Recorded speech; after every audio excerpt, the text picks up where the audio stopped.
Энэ удаагийн хичээл дээр ийм байвал өөрөөр хэлэх юм бол ижлэхэн суурьтай хоёр логарифмыг хооронд нь нэмж байвал нэг логарифм болгоод суурь нь гэвээрээ BC2-ыг нь үржүүлдэг. Энэ томыг ашиглан дараах жишээнүүдийг хэрхэн бодохыг тайлбарлая. За эхний жишээний хувьд л мэдээж суурьуд нь адилхан хоёр логарифмыг нэмж байгаа учраас шууд дээдлийн том явсаар логарифм 12 суурьтай 2-ыг үржих нь 6 болно.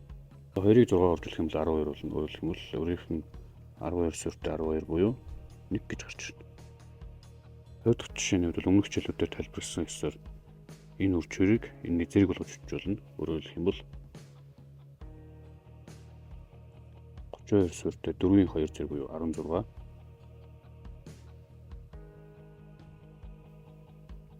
32 суурьтай 64 бол.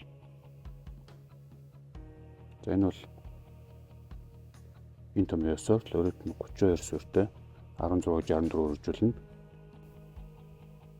1024 гэж гарч ирэх бөгөөд энэ бол 32-ын квадраттай тэнцүү учраас 2 гэж гарч ирнэ.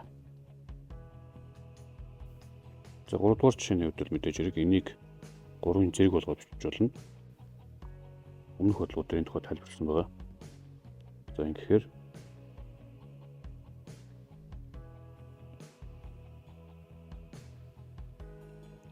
3-ын 2 зэрэг буюу 9 бол.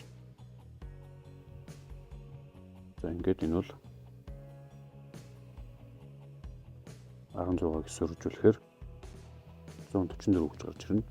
За энэ бол 12-ын квадраттай тэнцүү учраас 2 гэж болно. Ижлэхэн суурьтай хоёр логарифмыг хасж байх юм бол нэг суурьтай логарифм руу шилжүүлээд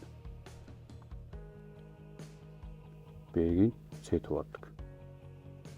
За энэ томьёо ёсоор бол ийм илэрхийлэл ижлэхэн суурьтай учраас логарифм 2 суурьтай 24-ийг хуваах нь 3 гэж бичүүлнэ.